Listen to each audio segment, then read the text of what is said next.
Era callado y juicioso, y consideraba que la felicidad está del lado de aquel que esté satisfecho.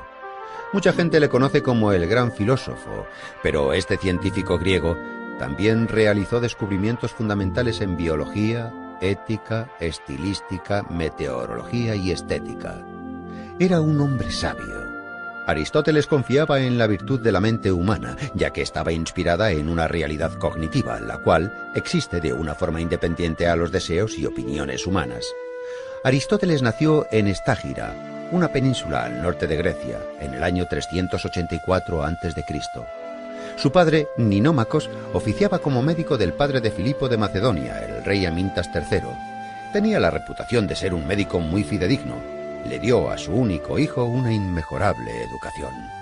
Desde su niñez, Aristóteles estaba ya destinado a seguir los pasos paternos y, en consecuencia, se comprometió muy seriamente a los estudios de farmacología y anatomía y, probablemente, asistió a su padre en varias intervenciones.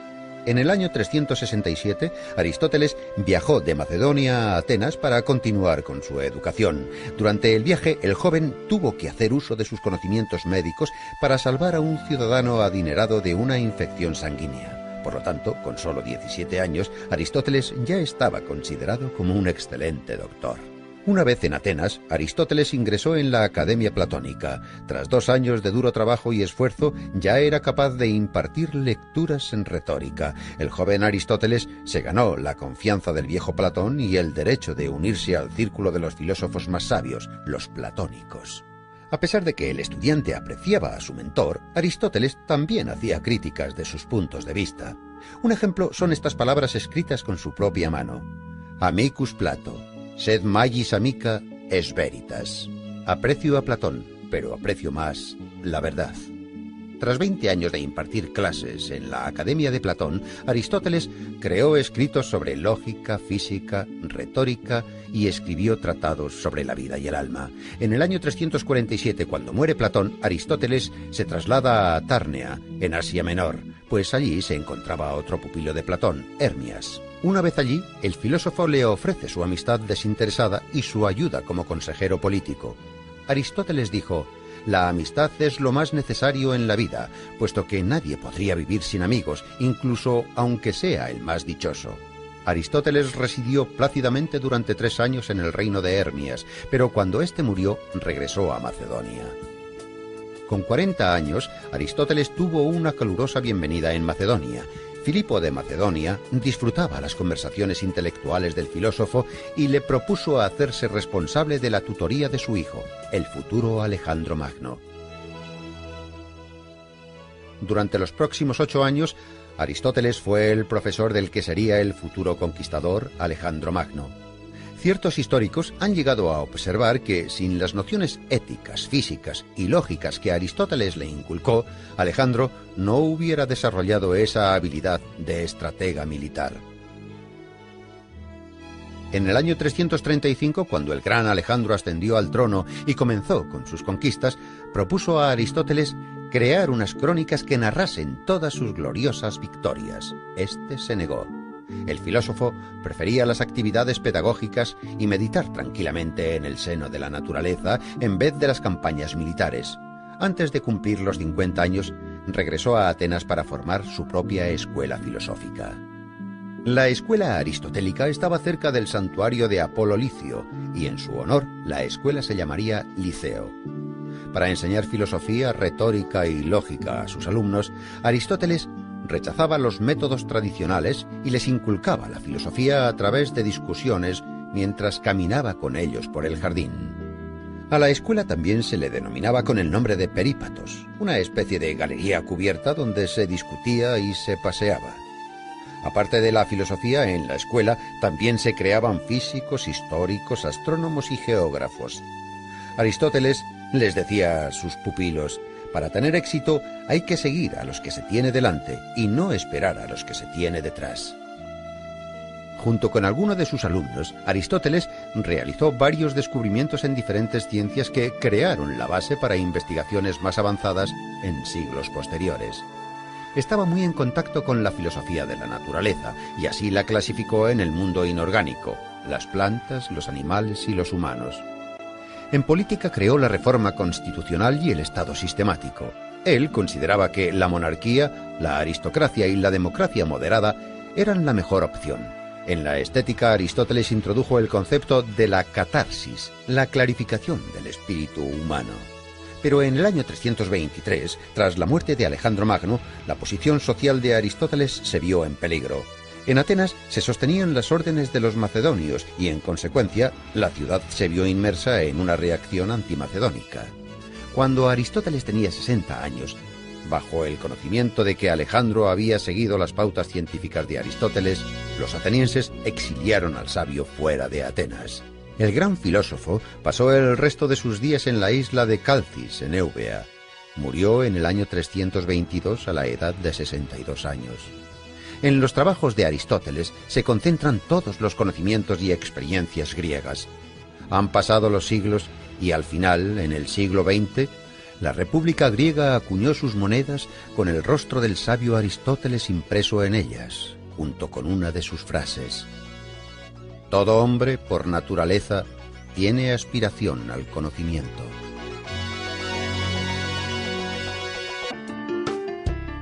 Nietzsche escribió: resulta significativo que sea Sócrates el primer gran heleno que fue feo, de igual manera que en él todo es simbólico. Es el padre de la lógica, la cual representa el carácter de la ciencia pura. Antes de que los jueces le condenaran a muerte, el gran filósofo Sócrates afirmó: no debo rechazar mi filosofía mientras me quede aliento. Sócrates. El antiguo filósofo griego nació en Atenas en el año 469 a.C., en la familia del cantero Sofronisto y la comadrona Fainarate. Puesto que Sócrates era analfabeto, toda la información que se conserva de él es gracias a los trabajos de sus discípulos Platón y Jenofonte. No existe mucha información sobre los primeros años de su vida, pero se sabe que con 17 años ya llamaba la atención por la gran agudeza de sus razonamientos y su facilidad de palabra. Era de pequeña estatura, vientre prominente, ojos saltones y nariz respingona. Aspirando a concienciar a los ciudadanos sobre la perfección moral, Sócrates realizaba numerosas tertulias, en las plazas y en las calles. A la sombra de un olivo pasaba horas discutiendo sobre la justicia y la virtud. La negligencia de los quehaceres diarios llevaron a Sócrates a una extremada pobreza. Recorría las calles de Atenas descalzo y vestido con la misma túnica. Antifón, el sofista, decía que ningún esclavo querría ser tratado como él se trataba a sí mismo. Sócrates se sumergía tan profundamente en sus propios pensamientos que llegó a permanecer todo un día en el mismo sitio. Aunque con el comienzo de la guerra del Peloponeso, cuando el peligro amenazó a su ciudad natal, Sócrates luchó valientemente por la protección de Atenas. Cuando el oráculo de Delfos anunció que Sócrates era el griego más sabio, el mismo filósofo se sorprendió mucho. Interpretó el oráculo como un enigma y se aventuró a encontrar hombres más sabios que él. Acudió a los sofistas, quienes ejercían la profesión de enseñar la sabiduría. Fingiendo ser un ignorante, Sócrates preguntaba humildemente a los sabios de Atenas sus conocimientos sobre el bien, la belleza y la virtud. Después, con una agilidad irónica espléndida, les hacía notar sus propios errores. Su mérito más grande fue crear un método inductivo que le permitía llevar a sus alumnos a la solución de los problemas que se le planteaban, por medio de hábiles preguntas, cuya lógica iluminaba el entendimiento. Inspirado por cómo su madre ayudaba a traer niños al mundo, él creó el método denominado como mayéutica. Sócrates llegó a la conclusión de que realmente era el griego más sabio, por el mero hecho de que él, a diferencia de los demás, era consciente de su ignorancia. Solo sé que no sé nada. Sócrates pensaba que los dioses le habían encomendado la misión de impedir que los ciudadanos cayeran en la hibernación espiritual, y actuaba como una avispa que incordia a un caballo. De hecho, ese fue el apodo por el que le conocían, la avispa ateniense. Sócrates intentaba comprender y formular principios morales que fuesen uniformes para todo el mundo. Solo hay un bien, es el conocimiento. Solo hay un mal, es la ignorancia, decía Sócrates. Insistía en impartir una educación a los jóvenes en la que no solamente los padres, sino también los poetas y los filósofos deberían comprometerse. Los ciudadanos atenienses se quejaban de que parecía que perdían el control de sus hijos, porque el astuto filósofo les estaba arrebatando el afecto de sus niños. Aristófanes describe esta situación en su comedia Las nubes. Cuando un joven le preguntó a Sócrates si era necesario casarse, Sócrates le contestó: «Haz lo que desees, te arrepentirás de todas formas». El propio Sócrates, a la edad de 40 años, contrajo matrimonio con una joven de 19 años. Ella se llamaba Xantipa. Se la conocía por su escandaloso temperamento. No obstante, Sócrates, con pleno dominio de sí mismo, aguantaba a su insensata esposa con su calmada filosofía. Tras la larga guerra del Peloponeso, Atenas cayó en las manos de Criteas, un tirano espartano y un antiguo discípulo de Sócrates.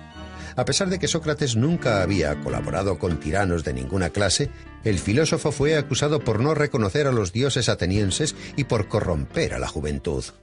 Con 70 años, cuando se presentó ante el tribunal, el viejo filósofo probó a través de construcciones lógicas que no debería ser sometido a juicio, sino ser honrado como el benefactor de la sociedad e instructor espiritual. Los jueces se enfurecieron y fue declarado culpable de todos los cargos y condenado a muerte. Aguardando a la ejecución, Sócrates pasó su último mes de vida en la cárcel hablando de filosofía con sus compañeros, tratando temas como la inmortalidad del alma. Antes de la ejecución, su amigo Crito le había facilitado una salida para escapar de Atenas. Pero Sócrates la rechazó porque creía que había que cumplir las leyes aunque fueran injustas. Cuando llegó el día, Sócrates bebió la cicuta sereno y callado.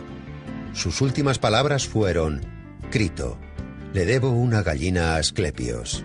En aquellos tiempos, cuando un paciente se recuperaba, se sacrificaba una gallina a Asclepios, el dios de la medicina. Esas palabras reflejan que la muerte del cuerpo simboliza la recuperación del alma.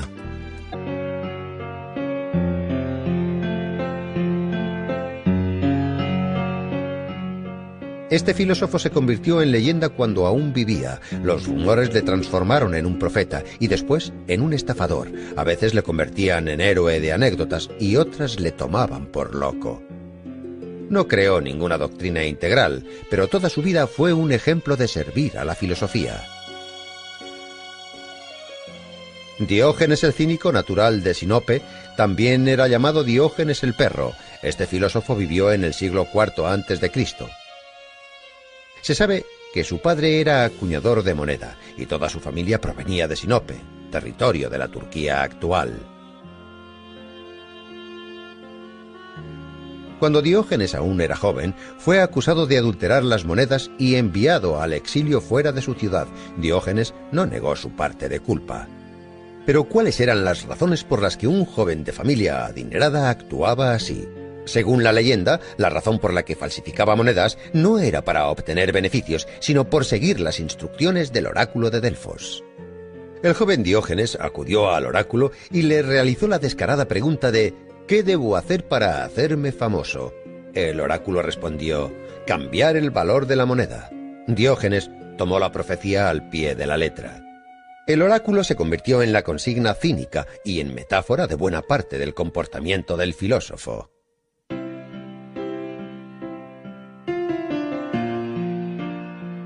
Expulsado de su Sinope natal, Diógenes viajó a Atenas, donde conoció al filósofo griego Artístenes, fundador del cinismo. Artístenes consideraba que el hombre debiera despegarse de los prejuicios que le inculcan para liberarse de las leyes de la sociedad y vivir como un perro callejero. La palabra griega kinikos, la cual deriva de kinus, significa perro.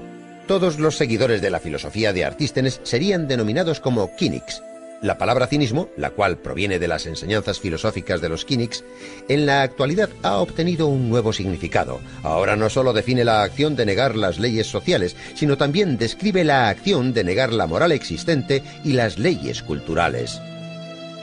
Diógenes se convirtió en el mejor alumno de Artístenes. Convencido de que la virtud consistía en abstenerse de las necesidades y el ascetismo, Diógenes liberó a su único esclavo, cambió sus ropas por vestimentas rústicas, se hizo con un zurrón y comenzó a vivir en las calles.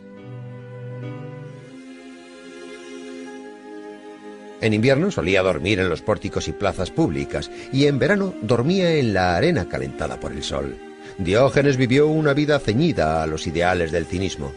Incluso llegó a reprochar a su maestro de no seguir sus propias doctrinas y no apreciar las privaciones como medio de rectificación moral.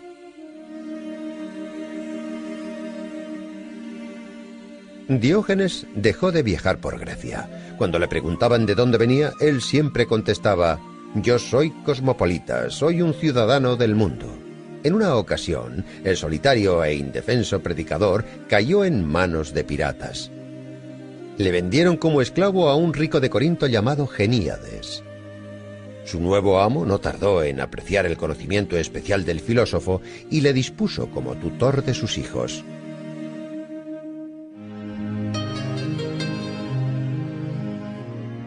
A pesar de todas las penurias que tuvo que vivir, Diógenes siempre fue fiel a su filosofía cínica. Continuó como esclavo hasta el día de su muerte, pero ya que apreciaba su libertad interior, eso nunca le hizo infeliz.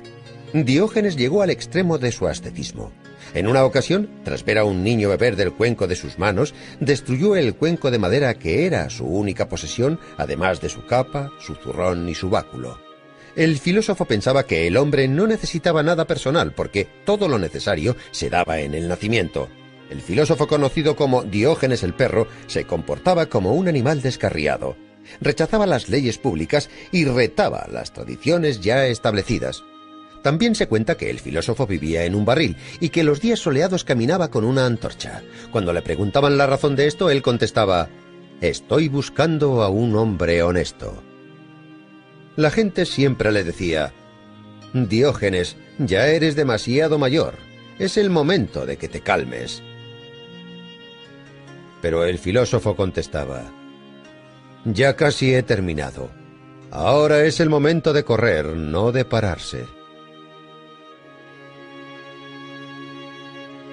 Su peculiar estilo de vida, su extrema agudeza y su irresistible energía hicieron del filósofo una leyenda de la antigua Grecia. De las muchas anécdotas de Diógenes, hay una que cuenta que Alejandro Magno en persona acudió a ver al filósofo. Alejandro Magno encontró al filósofo descansando en un ciprés cerca de Corinto. El omnipotente Alejandro se dirigió a Diógenes diciendo: «Puedes pedirme todo lo que desees».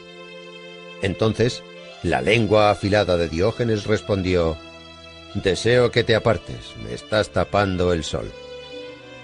Las crónicas históricas afirman que el filósofo vivió hasta una avanzada edad. La profecía del oráculo de Delfos se cumplió.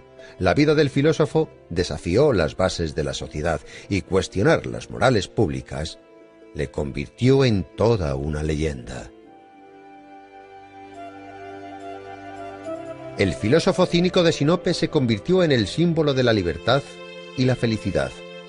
Incluso el omnipotente Alejandro Magno, estando al filo de la muerte, dijo: «Si no fuera Alejandro, hubiera querido ser Diógenes».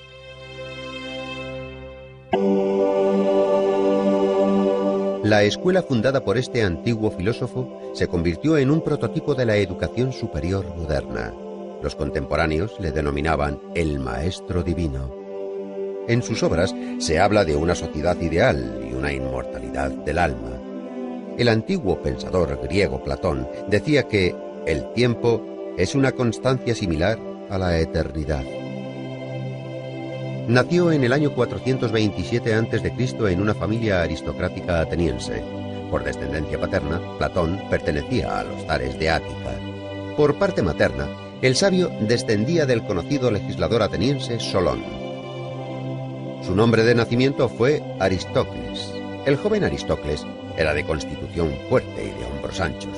Por ello, le apodaron Platón, el de los hombros anchos. Su apodo se conocería a lo largo de la historia. Platón obtuvo una educación aristocrática en su juventud.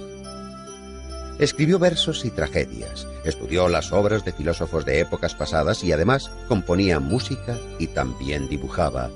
Era un excelente gimnasta, dominaba la equitación, luchaba en combates individuales e incluso ganó numerosas competiciones por ello.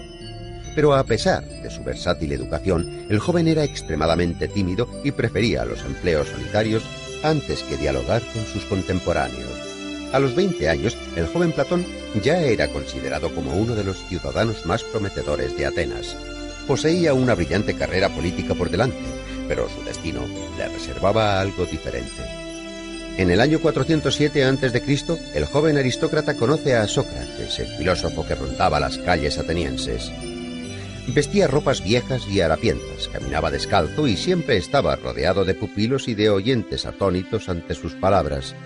Sócrates ofrecía discursos interminables sobre la idea del bien y a nuestros ojos podría parecer un loco que desvariaba. Pero Sócrates revolucionó la mente del joven Platón. Influenciado por las teorías del viejo filósofo, el joven, al que le esperaba una brillante carrera política, perdió todo su interés respecto a los ideales públicos y políticos. Platón comprendió entonces que una sociedad basada en tales ideales estaba condenada a la destrucción y para rescatarla había que buscar una manera nueva de hacer las cosas. En el año 399, la trágica muerte de Sócrates obligó a Platón a dejar Atenas. Pasó 12 años de su vida viajando por Grecia y el sur de Italia. Participó en la guerra de Corinto. En Sicilia fue capturado y convertido en esclavo, pero uno de sus amigos le liberó. Entonces decidió volver a su Atenas natal, donde fundó la escuela filosófica a la que bautizó con el nombre de Academia. Esta se convirtió en la escuela más famosa de toda la antigüedad clásica y permaneció abierta durante cientos de años, hasta que, en el año 529 después de Cristo, el emperador romano Justiniano I cerró sus puertas para siempre. La filosofía de Platón cambió la antigua representación del mundo. Sus teorías sobre los comienzos individuales del mundo y sobre la inmortalidad del alma se convirtieron en un prototipo de la religión cristiana. Platón comparaba el alma humana con una cuadriga, donde caballos blancos y negros tiraban de ella, los comienzos nobles y malvados del hombre. El ecuestre, que maneja la cuadriga, es la razón. Cuando el ecuestre domina los caballos negros, el comienzo del alma, el alma puede crecer hasta asimilarse a la de los dioses. Uno de los temas centrales en la filosofía de Platón, el cual se expone detalladamente en su obra República, es la estructura ideal de la sociedad y el Estado. Platón confiaba en la realización y en la encarnación de sus ideas. Para esa misma causa, a los 61 años Platón emprendió un viaje a Sicilia. Dionisio I, el tirano de Siracusa, alababa la filosofía de Platón e invitó al filósofo a llevar a cabo las reformas deseadas. Platón esperaba poder transformar Siracusa en un estado ideal, pero al verse envuelto en varios juicios, el filósofo tuvo que dejar la ciudad. No obstante, la decepción de Platón no fue extrema. 5 años más tarde regresó a Sicilia e intentó realizar su tan ansiada transformación de nuevo. Tampoco tuvo éxito esta vez. Tras este fracaso, Platón no volvió a abandonar su Atenas natal. Dedicó su vida a la academia. El filósofo murió en el año 347 a.C., dejando tras de sí una amplia herencia de escritos. Obras de Platón fueron transformadas en diálogos. A pesar de los años, estas obras siguen despertando el interés de las mentes científicas. La leyenda griega más conocida, escrita por Platón, fue el mito de Atlantis, una isla fértil, poblada y con una civilización avanzada. Como consecuencia de un cataclismo desconocido, probablemente un terremoto, Atlantis se sumergió en las aguas. Este pequeño episodio, escrito en el diálogo de Platón Crito, ha suscitado numerosas hipótesis. Los científicos discuten sobre el lugar, la época y, en general, sobre la posible existencia de la mítica Atlantis. En el año 2004, el Dr. Kunz, de la Universidad Alemana de Wuppertal, llevó a cabo un análisis vía satélite que mostraba fotos de ciénagas saladas cerca de la ciudad española de Cádiz. En las fotos se apreciaban claros remanentes de construcciones antiguas que concordaban con los relatos platónicos. El alemán creyó que Atlantis no era una isla, sino tierras bajas que fueron destruidas a causa de una inundación entre los años 800 y 500 a.C.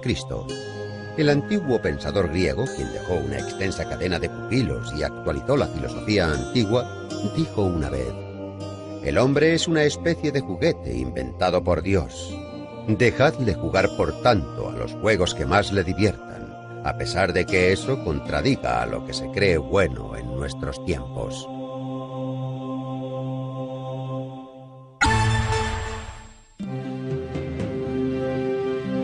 Hoy en día sus tragedias tienen el mismo éxito que en el siglo V a.C., aunque en su época sus obras provocaban el enfado de los espectadores y los competidores poéticos.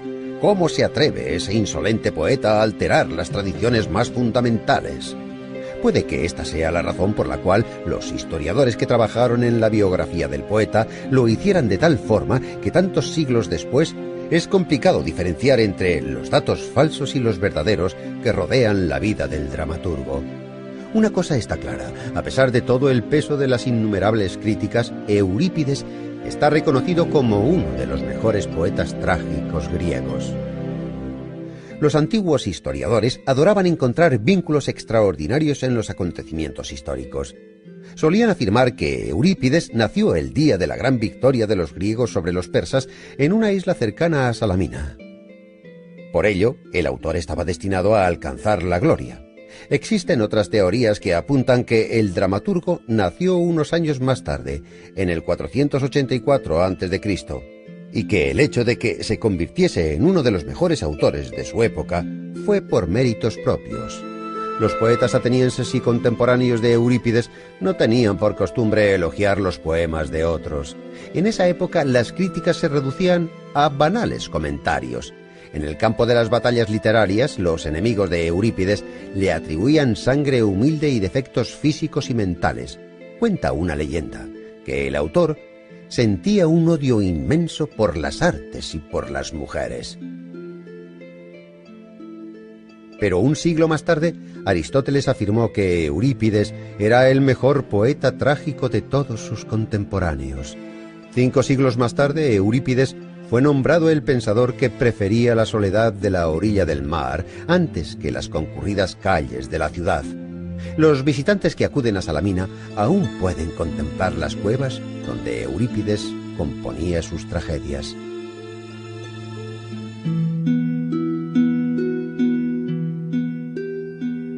Como otros trágicos, las obras de Eurípides tratan de leyendas y eventos de la mitología que describen crímenes, asesinatos, venganzas, perjurio, incesto, autosacrificios glorificados, severidad, devoción y valentía. Eurípides usaba los mitos de forma inteligente. Fue el primer poeta griego en mostrar a la gente tal y como era en su vida real, con sus defectos y sus conflictos. Los héroes de las obras de Eurípides eran personas comunes con sus debilidades y sus grandezas. En la tragedia Ifigenia en Táuride, la hija de un zar, habiendo superado el miedo a morir, algo natural en todo ser humano, sacrifica su vida deliberadamente por el bienestar de su pueblo. Otra heroína, Fedra, elige la muerte con el objetivo de limpiar su nombre, y en su última carta calumnia a su hijo adoptivo. En el año 455 a.C., Eurípides participó por primera vez en el concurso anual de dramaturgos. Durante más de medio siglo fue el competidor más duro del conocido Sófocles. Escribió alrededor de 100 tragedias, aunque solo consiguió hacerse con 4 victorias y la quinta se la otorgaron después de su muerte. Solo han llegado 18 escritos del autor hasta nuestros días. En tragedias como Medea, Hécuba y Andrómaca, el autor habla de problemas que eran objeto de especulación en Atenas en el siglo V a.C., temas como el papel de los dioses en el destino de un hombre, la racionalidad del mundo, Esparta como el enemigo de Atenas en la guerra del Peloponeso, etc. Al igual que Sófocles, su competidor más renombrado, Eurípides, utilizaba la mitología en sus escenarios. De hecho, los antiguos mitos eran su herramienta favorita para crear las tragedias. Los predecesores del dramaturgo eran expertos en volver a relatar los ya famosos argumentos. Eurípides fue el primero en desviarse de estas tradiciones y, con perspicacia, intentar sumirse en el mundo interior de los héroes y de sus sentimientos. En la tragedia Alcestis, por ejemplo, Eurípides utiliza la famosa historia mitológica sobre dos hermanos que deciden vengarse de su madre. Pero al contrario que en el mito, la Alcestis de Eurípides no es la salvadora de su hermano. Lo verdaderamente importante para el dramaturgo era intentar descubrir los sentimientos de esos niños que osaron tener el coraje de pegar a su propia madre. Esta aproximación de Eurípides hacia los mitos desencadenó sentimientos contradictorios. Por una parte, existía una empatía sincera y por otra, una indignación noble. Pero era una blasfemia. Eurípides tuvo la osadía de cambiar una historia que todo el mundo conocía desde su niñez, y los atenienses, como todos los humanos que les vivieron antes y después de ellos, desconfiaban en todo aquello que era nuevo y diferente. Puede que este fuera el motivo por el que Eurípides fuera un incomprendido en su época. Es posible que esa fuese la razón de que abandonara Atenas en el año 408 a.C. para pasar el resto de sus días en Macedonia y trabajar en la corte de Arquelao como poeta y escritor. Allí, en Macedonia, entre los años 407 y 406 a.C., Eurípides falleció en las líneas de una triste primavera que podrían formar un epitafio. No debe lamentarse la muerte, debe lamentarse la vida destinada a la lucha y a una vida miserable. Desde los tiempos antiguos solo nos han llegado unas pocas imágenes del dramaturgo, pero visualmente demuestran que durante toda su vida este hombre melancólico inclinaba su cabeza pensativo agradeciendo los reconocimientos, pero sin comprender los injustos y constantes ataques.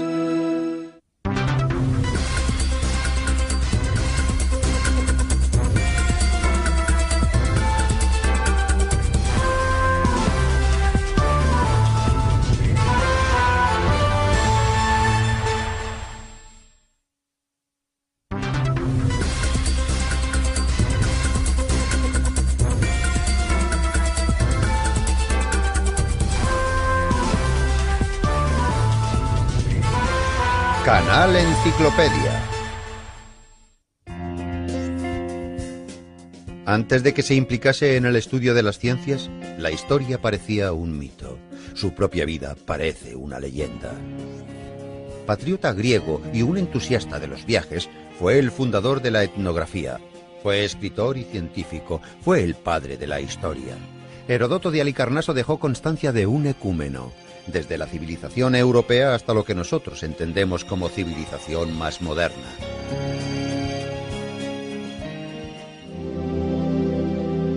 Heródoto, el futuro historiador, nació en el año 284 a.C. en el seno de una familia rica y noble en Halicarnaso, una colonia griega situada en Asia Menor. A pesar de que Heródoto era un ciudadano persa, era heleno por parte materna. Le encantaba escuchar las historias de los marineros que buscaban la libertad de la amada ciudad griega Atenas, donde los emperadores Solón y Clístenes llevaban a cabo las reformas democráticas. Pero en su ciudad natal, el tirano Ligdamis luchaba por hacerse con el poder. El joven Heródoto, junto a otros seguidores de la democracia, se rebelaron contra el tirano. La revuelta fue contenida y para salvar su vida, Heródoto tuvo que huir a la isla de Samos, uno de los estados más ricos de Grecia.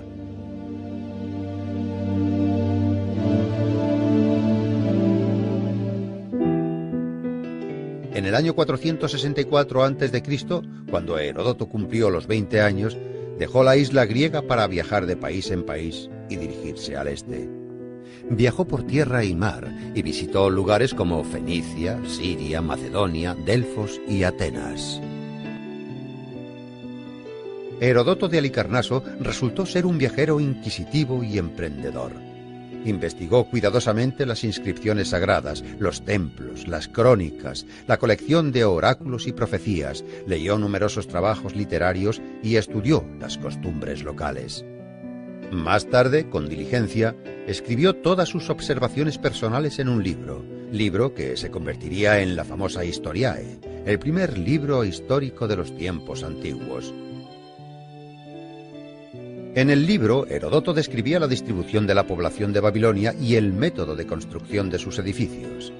El sociable ciudadano Heródoto también viajó a Egipto y allí aprendió de los sacerdotes locales que en la pirámide de Keops constaba por escrito la cantidad de rábanos, cebollas y ajos que habían comido los esclavos mientras construían la pirámide. Heródoto visitó la costa norte del Mar Negro, donde se relacionó con la tribu de los escita, que eran personas bélicas y crueles. Acorde con los relatos de Heródoto, los escita se bebían la sangre de sus enemigos y para ello utilizaban sus cráneos. Además, ostentaban los cueros cabelludos como trofeos o botines de guerra. Las descripciones sobre la vida de los escita que Heródoto escribió fueron más tarde verificadas por investigaciones arqueológicas que encontraron restos sepulcrales de la tribu en el sur de Rusia y en Ucrania. Las anotaciones de los 10 años que Heródoto de Halicarnaso había recopilado durante sus viajes se convirtió en una grandiosa obra que nunca fue titulada. No obstante, muchos historiadores creen que la obra fue titulada Historiae, que significaba investigación y desarrollo en el griego antiguo. 330 años después, en el siglo II a.C., científicos de Alejandría dividieron la composición de Heródoto en 9 tomos y los dedicaron a las 9 musas. El primer libro, por ejemplo, fue titulado Clío. La guerra de los griegos contra el imperio persa era el principal argumento de esta gran obra. Heródoto fue contemporáneo de estos sucesos. El historiador admiraba el coraje de los griegos y quería narrar para futuras generaciones las batallas que los griegos y persas soportaron durante 50 años. Más de la mitad de la obra se refiere a los antecedentes de las guerras médicas y el resto a la propia contienda. Fue una de las primeras obras escritas en prosa griega que muestra digresiones históricas, etnográficas y geográficas, así como las tradiciones, las religiones y la vida en Asia Menor. En el año 443 a.C., cuando la guerra entre griegos y persas llegó a su fin, Heródoto viajó al sur de Italia con el fin de encontrar una colonia llamada Turios. Finalmente, a la edad de 40 años, a Heródoto se le llamaba Turio, por haber ayudado a fundar esta colonia. Los investigadores opinan que este lugar fue su último cobijo. Pero no se puede excluir la posibilidad de que al final de su vida Heródoto dejase Turio para volver a Atenas. No se conoce demasiado sobre los últimos años del historiador.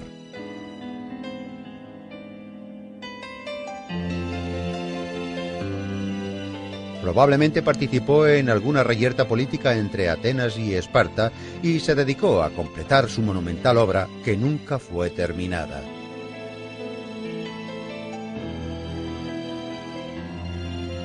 Los relatos de Historiae se detienen en el año 478, en la descripción de una cercana aldea llamada Sesta. Heródoto vivió alrededor de 60 años y murió cerca del año 425 a.C. 4 siglos más tarde, el orador romano Cicerón hablaba de Heródoto como el padre de la historia. Para los historiadores actuales, el espléndido escrito de Heródoto es una fuente de oro para obtener información sobre la historia de los países antiguos.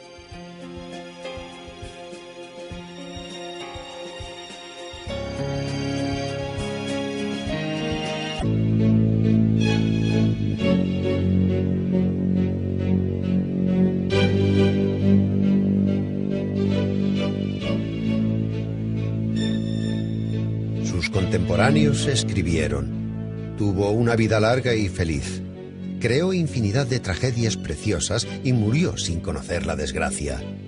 Escribió más de 100 obras, pero solo se conservan 7 de ellas, aunque estas demuestran que Sófocles fue uno de los mejores poetas trágicos de la antigüedad.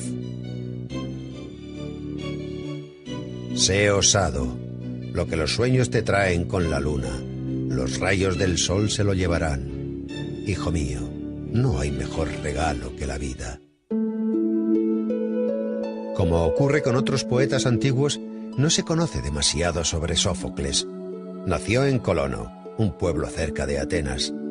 El autor haría conocido su lugar de nacimiento por medio de su tragedia Edipo en Colono. Era hijo de un rico armero llamado Sófilo.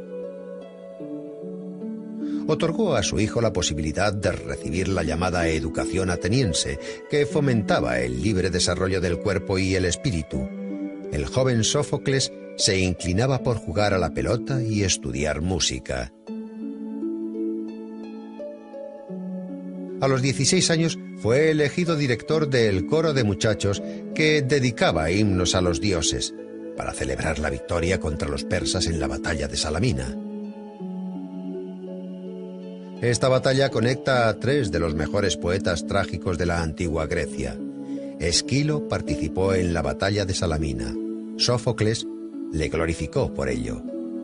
Y Eurípides nació en esa época. Según ciertos estudios, en el año 480 a.C., Sófocles ya había comenzado a labrar su trayectoria como poeta trágico. Pero no fue hasta 12 años después cuando debutó como poeta trágico en las Dionisias, el concurso teatral que se celebraba anualmente en Atenas, y se hizo con el primer premio derrotando al gran Esquilo.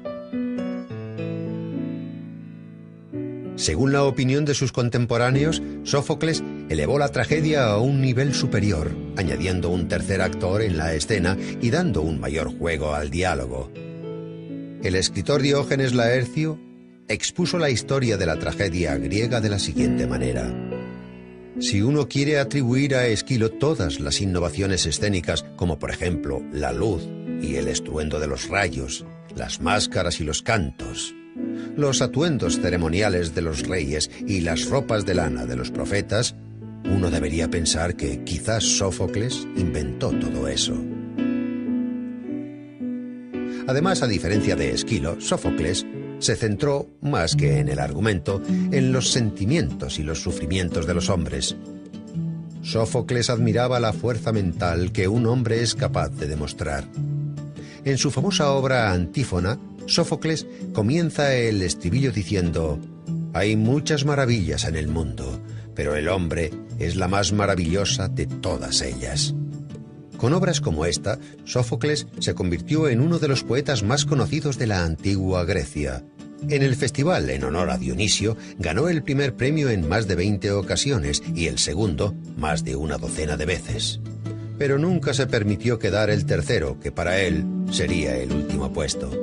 Escribió más obras que muchos autores, 123 dramas, pero solo 7 han llegado a nuestros días. Áyax, las Traquinias, Electra, Filoctetes y la trama de la familia del rey Edipo fue quien otorgó la mayor fama a su autor. La trama consta de las tragedias Edipo Rey, Edipo en Colono y Antígona. En la tragedia Edipo Rey se narra la caída de Pericles al mando del Estado ateniense y se interpreta de una forma muy creativa. En la historia, los años de su gobierno se conoce como la época de Pericles, el período donde Atenas era fuerte y próspera. Sófocles era uno de los mejores amigos de Pericles. En el año 440 a.C., ambos fueron elegidos estrategos y participaron en la expedición ateniense contra Samos, acontecimiento que recoge Plutarco en sus Vidas Paralelas. El poeta jugó un papel muy activo en la vida pública de la polis. Incluso cuando Sófocles era ya un hombre muy mayor, fue elegido como uno de los 10 consejeros que, supuestamente, devolverían los años dorados a Atenas. Sobre la vida personal de Sófocles se desconoce la mayoría. Solo se sabe que tuvo 5 hijos. Hay quien piensa que un hijo de Sófocles, llamado Lofón, intentó atribuirle a su padre una enfermedad mental causada por su avanzada edad. El poeta dijo ante el tribunal: Si estoy loco, no soy Sófocles. Si soy Sófocles, no estoy loco. Y a continuación recitó el comienzo de la tragedia de Edipo en Colono. Con admiración, el jurado se percató de que en efecto se trataba de Sófocles y por lo tanto no podía estar loco. La tragedia de Edipo en Colono fue llevada al escenario por su nieto, también llamado Sófocles. La representación tuvo lugar justo después de que, con 90 años, su abuelo Sófocles falleciera. Sófocles también era conocido por su afán a la religión. Según algunos historiadores, antes de que el templo para Asclepios, dios de la medicina, fuera construido en Atenas, Sófocles adoraba al dios en su propia casa. En su tragedia, un hombre antes de morir conoce a las Parcas. En uno de los fragmentos que se conservan, Sófocles advertía: «El hombre ha de admirar y valorar el júbilo de hoy. Los dioses cubrirán el mañana con mantos grises y oscuros».